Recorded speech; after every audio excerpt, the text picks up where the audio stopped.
So I heard somebody running through the hall saying, "We got to get out of here." And when I went out and asked somebody what was going on, they said, there's a fire across the road, and he took me down to his room, and we watched it from the balcony for a little bit. And it looked like the roof and the front half was on fire, and it spread really quick. The fire downtown is under control and is presently under investigation for the cause factor. I can say that this fire is not related to wildfires. The situation is safe at this time, and we are continuing to investigate this incident. We have visit plans in place for destroyed homes in all areas and structurally sound homes in Abasan, Beacon Hill, and Waterways. Visits to destroyed homes outside of the restricted areas will begin June 5th on a limited basis. Visitations, again, to destroyed homes outside of restricted areas will begin on June 5th on a limited basis. Visits to destroyed homes inside of the restricted areas, Abasan, Beacon Hill, and Waterways, will begin on June the 8th. These visitations will be facilitated by an NGO group known as Team Rubicon. Those wishing to visit their home, the destroyed homes, to make the appointment, call the Pulse line to book a visit. For safety reasons, residents will not be permitted to visit destroyed homes on their own. I want to reemphasize that. For safety reasons, residents will not be allowed to visit destroyed homes on their own. Once on site, residents may instruct Team Rubicon where to sift for specific items as where they believe they may be in the rubble. For safety reasons, again, residents are not permitted into the fenced areas, nor will they be permitted to sift through the debris themselves, again for safety reasons. Use of personal protective equipment, PPE, is required and will be provided. And today, thanks again to the generous support of Canadians and the anticipated matching fund by the provincial and federal governments, we're announcing another commitment. The Red Cross will provide $50 million to support community organizations with recovery activities. We're focusing on 4 primary areas: assistance to individual and families, shelter, home cleanup, repair and rehabilitation, community initiatives and support to small business, community resilience, and disaster preparedness. Red Cross support starts immediately at the beginning of a disaster, and in this case, will finish in the years ahead. The Canadian Red Cross will be donating the $50 million to community organizations already registered with United Way. This will bring the funds already committed to a total of $165 million. As an individual returning to Fort McMurray, or if you are currently displaced, the Red Cross is asking you to reach out. If you need any assistance or information on how to return home, or information on how you can get assistance because you're away from the community and you don't know whether you should return or not, you can go to our www.redcross.ca website. We have lots of information on that website. We have contact numbers if you need assistance for transportation. We have contact numbers if you need assistance just for some of those basic needs. We are situated at all of the information centers that are set up in the community. We're here to revalidate their information to ensure anyone that's returned home can get some additional support as they re-enter. And for those people that are not able to return and need some assistance, we're able to support them throughout at any Red Cross office throughout the country. The Canadian Red Cross is there to help, but couldn't do it without the rest of Canada. We are Fort McMurray Strong, and I'm Doug Roxburgh. Hi, from the Red Cross team here in Fort McMurray. We want to thank all generous Canadians for helping those affected by the wildfires. Thank you!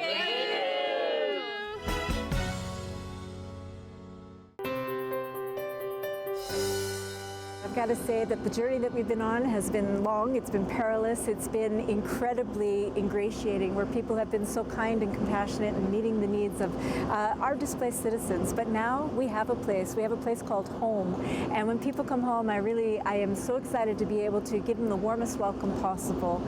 And when we think about all of that wonderful support that we've received when we're out of the community, what I have to ask our citizens now is that when you come home and you know it's going to be different, and some of us have fared better than others, I know that we were a strong, good-hearted community before, and I know that because we've received so much, what I hope is that when we all come home, we help and support each other through this next phase of our journey.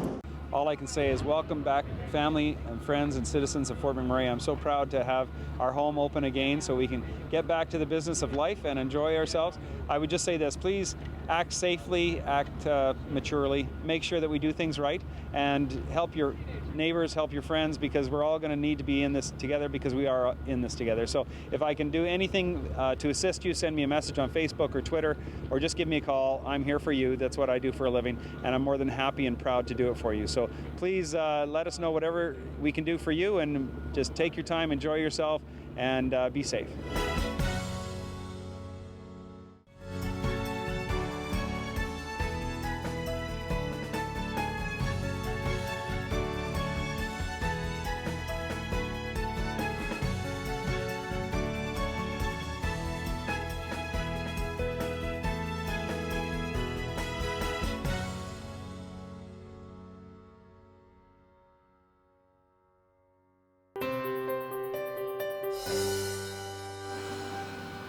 In some neighborhoods, this is what remains after the wildfire savagely burned through the Wood Buffalo region.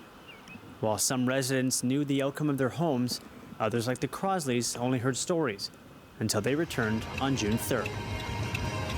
Oh my God.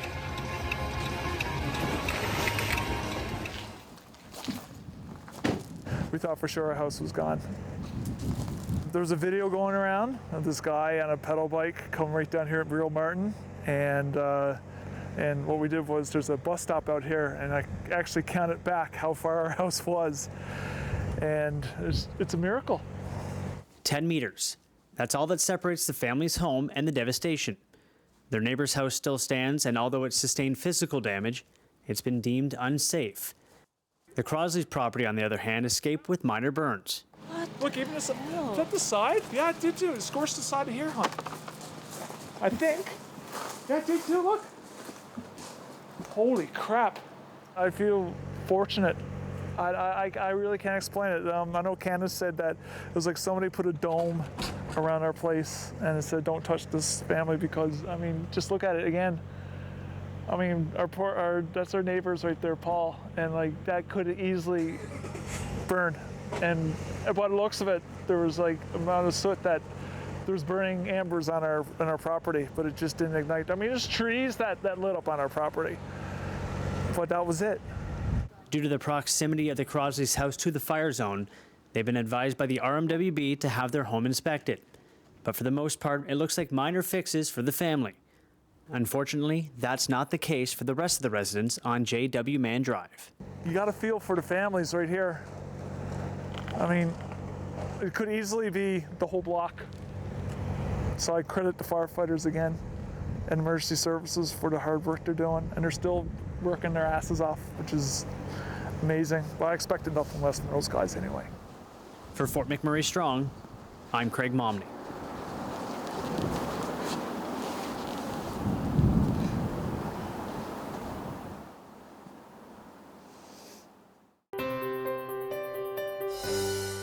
From Maureen, it just says, here, big thanks to Amanda. Your hard work is appreciated. Can't wait to go home. From Lorraine, it just says, thank you so much for all your hard work and all the updates. It is truly appreciated. From Aaron, it says, Amanda, can't thank you enough. I've heard of some condo owners who haven't gotten one bit of news, and your hard work has been so comforting during all of this, all while going through it as well. Kind words for an unsung hero. Amanda Lovelace has many duties at the Peaks in Eagle Ridge, all in relation to keeping the complex safe and maintained.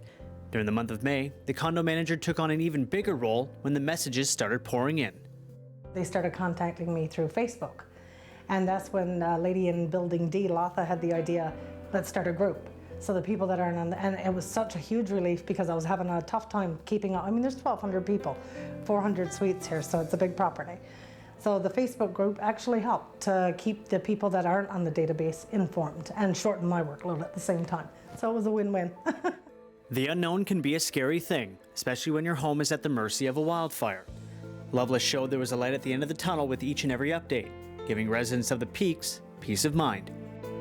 Just knowing that somebody was there and watching and, you know, making sure that our properties and our homes were safe, and knowing and seeing the photos. You know, it was nice to get a picture halfway through the evac and be like, hey, my truck's still there, that's great. I didn't expect to hear anything from anybody, quite frankly, and when I started getting the emails from Amanda, I was just checking. My first email was like the second night after, like on the 4th, after everything was happening, and she was thinking about us, giving us an update, you know, making sure that we were all okay. It was an immense relief to be hearing from her, you know, just to have that connection with somebody that cared so much about our properties here. It's like a family here. It's a little community. And I care about the place like home. I mean, it's home to me. I've been here 6 years. And I feel like I'm responsible for keeping people informed. And now that the occupants of the Peaks have begun to return home, there's only one thing residents have left to say. I'm so grateful to you for everything that you've done for us and that you continue to do for us. And I can't wait to see you, to give you a big hug. Thank you. And words don't even begin to describe the feeling that you provided to us, knowing that somebody was here keeping our home safe and keeping us up to date. And I don't know how, but we will thank you. And we are going to come together as a condo community and have a big block party, and we're going to get to know everybody very, very intimately pretty soon. There's so many people on here that are obviously so thankful for the information that was passed through, which is very comforting. It makes me feel like I've succeeded at what I've been put here to do. For Fort McMurray Strong, I'm Craig Momney.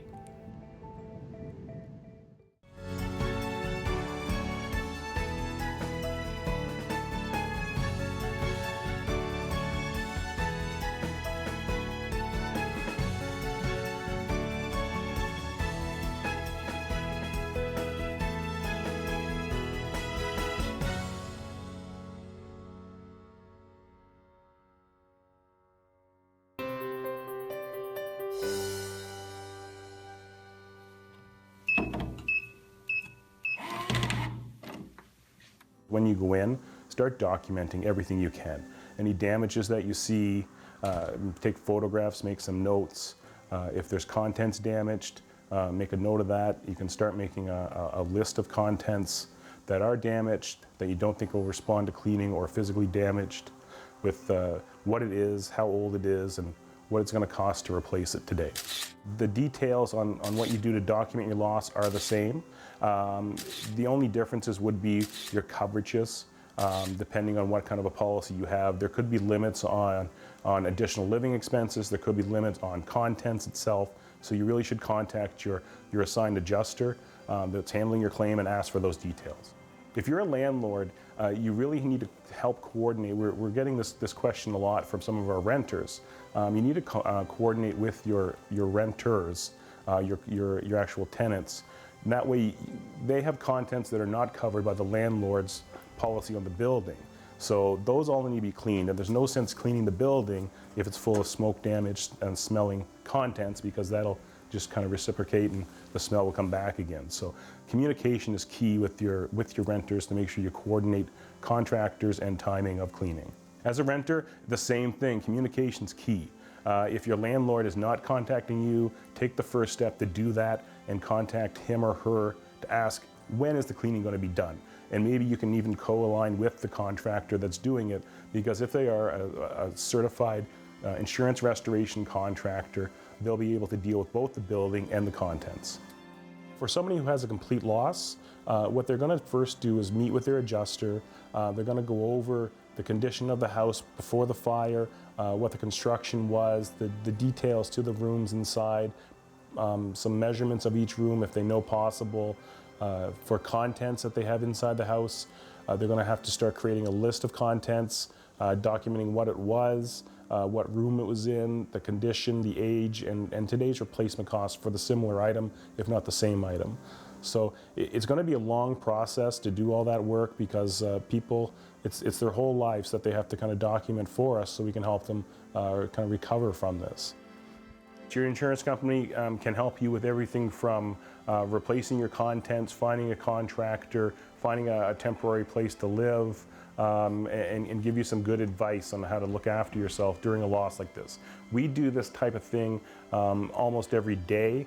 We understand that you have not, and you've suffered a great loss, so that's where we're here to help, and this is our time to shine with customer service.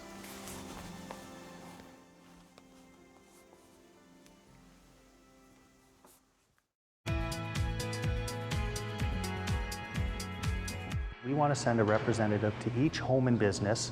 When we get there, we're going to have them do a safety inspection of all the gas appliances at that location.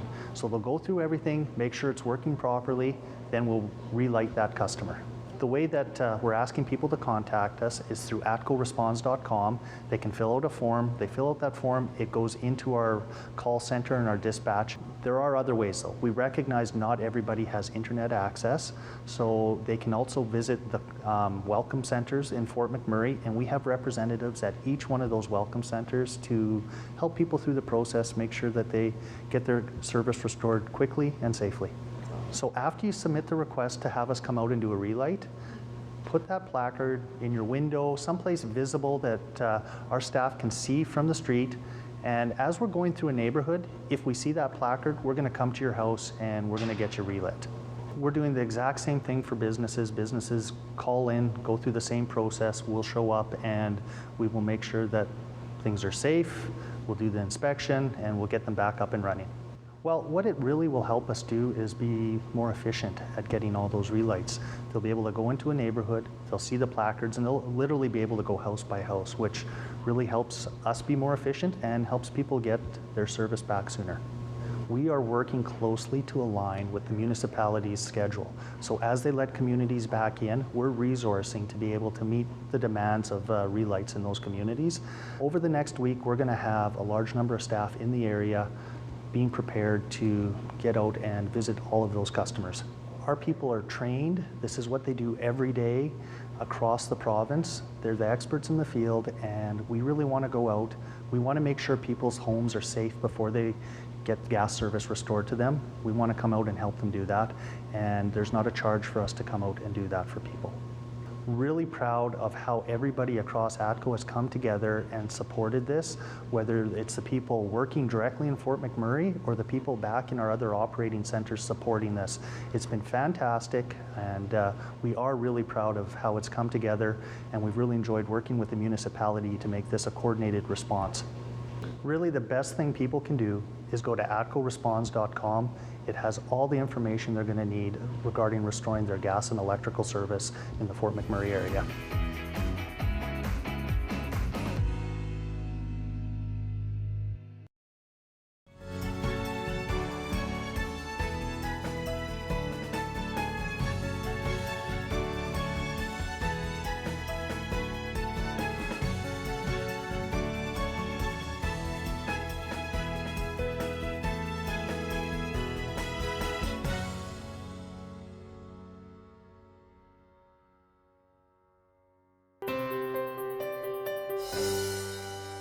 We're learning all about helping people in Fort McMurray right now with the Momentum Group for walk-in counseling. People have seen so much. They've gone through a ton. What would you say to the people that are now heading back home and they're stepping back into that zone again? I'm sure that that's been the main solution for them, is to get home and see what's going on in their home, what's going on with their neighbors, what's going on with their community, and getting back to some sense of normal. So we can hope that for a lot of people that is exactly what happens. We also know that as a community, as people have gone through really distressful and tragic events in the world. And so there are lots of resources, there's lots of resiliency when a community works together. Is there any moment, though, that you should be able to look in yourself and say, you know, these things are happening to myself, this is a good time to reach out? Well, one of the things that we have noticed in walk-in counseling is that, you know, everybody has a limit. So if it becomes too much and they're starting to notice they're not sleeping very well, they're more irritable, they're just just so stressed out, it might be worth talking to a counselor about some stress management, some anxiety issues, some loss. Those are real common themes, of course, at this time. Sometimes they need to talk to a specialist, and there are specialists available as well. And that specialist would be looking at some issues around trauma. Fantastic. And should they still be in Edmonton or returning back to Edmonton? Yeah. How do they do that? Well, we are a walk-in counseling program, so we are available 6 days a week. So clients can, of course, go to our website, www.walkinedmonton.org. It isn't just for Edmontonians, but it's easy for people to spell Edmonton. So walkinedmonton.org. Our phone number is 780-757-0900. We have volunteering health professionals who are here to talk to clients about how they're coping, and we have begun to see a few people who are from Fort McMurray, and we welcome more. So give us a call, check out our website. We're here to help.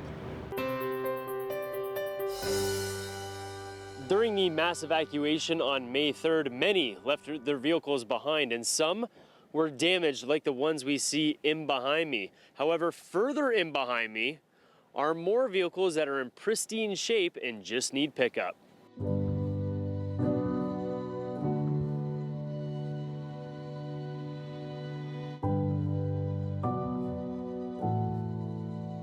Anything that was in either in danger of being burnt or in the way of essential services, working on any of the infrastructure, they were towed here, or of course anything that was on 63 that was in the way and out of gas, we towed here. So we're down by the water treatment plant. So if you know Fort McMurray, it's on the north side of the bridge. When you're heading out to site, you'll look off to the side and you'll see a whole field of cars, and this is where we're at. The number's online, and it's 780-838-9595. Call ahead. We'll take your plate number. You're going to need that because we don't have all the bins. We will get the car out and ready for you, and then we'll take your number and we'll call you. You come down that way there. It saves you waiting around this the yard. It's a nice yard, but sometimes a little muddy. You're probably better off staying at home cleaning. So you're going to have to bring your ID, which is your driver's license. We'll take a photocopy of that. Then we'll get you to fill out. I'll fill out this form with your plate number. You'll end up signing it, printing your name, and you're out the door. That's it. The municipality has taken care of all of the towing fees and storage fees for everybody, which is fantastic. We want the residents to understand that it is a difficult time with the boil water. We understand that, and we appreciate that. It is for their safety and for the resiliency of the community. We ask everybody to, bear with us. We as staff are, having to withstand it as well. We're working diligently to get the water recertified, all the facilities back up and running, getting the boil water lifted. Right now, tentatively, it is for the end of June. The Welcome Back package is quite specific and gives quite a few resources on how to deal with your water during the boil water. The biggest one is, yes, you can have a shower, just, don't ingest it. Small children should probably be hand washed, just to, be an extra caution. The one part of this that hasn't been well, I guess, broadcast is that the wastewater side is in a bad way as well with the fires, the lack of people in the community, and that we would ask that people, when they return to the community, be mindful of the amount of washing that they do right away. Any large amounts of detergents in the system will not benefit the wastewater treatment plant at this time. So if we would ask, as part of the process of coming back, to be mindful when they're doing any sort of washing right now.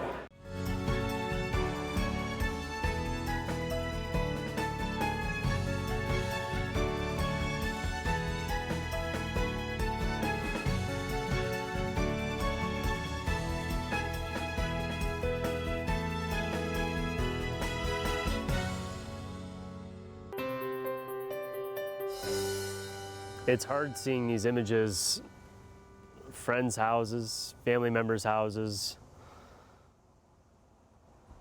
and it's a relief for many who have been able to make it back to Fort McMurray and see that they have everything still standing.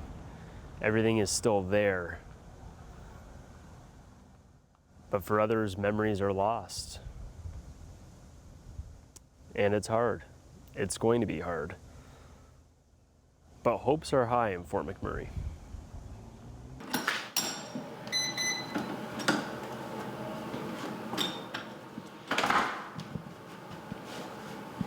What's it like coming back to your house for the first time? It's an awesome feeling to be back home.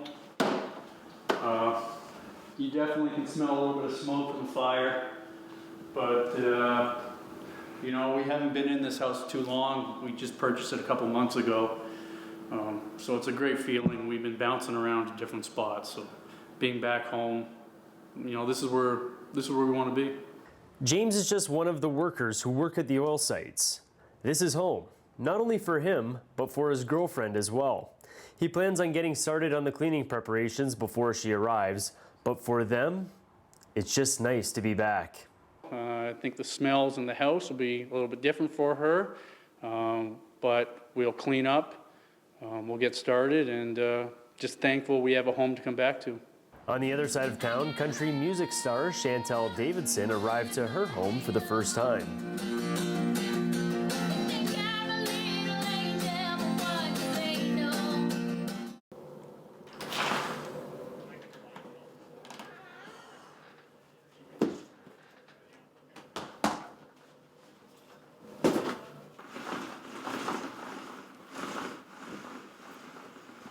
Yeah, actually, it was really emotional and just kind of, yeah, it brings you back to that day and everything that happened and the nervous feelings that you had that day and just the relief to be home and sleeping in your own bed.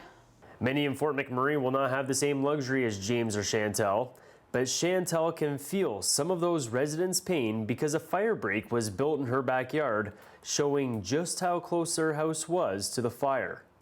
It also means they have not only lost the view in behind their house, but wildlife as well. It's emotional. That was my safe haven.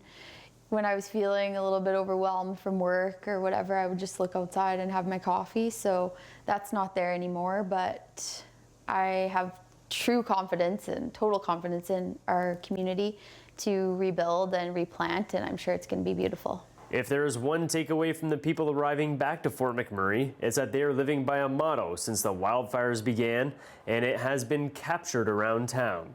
Safe, resilient, together. And together, we are Fort McMurray strong. I'm Doug Roxburgh. We're here at Momentum Counseling in Edmonton. It's a walk-in counseling service, and we're speaking all about getting people in Fort McMurray the support and help that they need, as some of them maybe experience trauma for the very first time. So what's a moment that might go through someone's life when they know that this is a time to reach out? Yeah, so when we're going through a difficult time, one of the things that can happen is that if we've experienced other times that have been really difficult in the past, this new difficult or traumatic event can really bring up all of those events from the past. And that's one of the ways to know that it's an important time to reach out for help, is if all of those events from the past are feeling really present. So that when you speak about reaching out and getting the appropriate help, there's so much help out there. What type of trauma expert, should they reach out to? Yeah, so it can be really difficult to know what kind of counselor you're looking for. And so to really call counselors, counseling agencies, the Psychological Association, looking at the Clinical Social Work Registry, and really looking for people who have specialized training in trauma, because that is considered a specialty within the field, and those are going to be the people who are going to be most effective at helping people right now. Now, it's not just ourselves. We have so many loved ones and family and friends, and as you are continuing to remain a group and to staying strong together, what are some signs that we should all take in that, we can see something in a loved one and help them get the appropriate assistance? So some of the things you would want to look for in a loved one would be things like people feeling constantly on edge and not able to relax to the point where it's really affecting day-to-day events. You'd look for things like increases in use of alcohol, uses of drugs, maybe those old behaviors coming back. That would be something that might be a concern. Or even just really hearing people start to speak about themselves in really negative ways. All of those things are signs that it's time to reach out sooner rather than later. Fantastic. Thank you so much for your help. If you're in need of aid, please follow the information on your screen.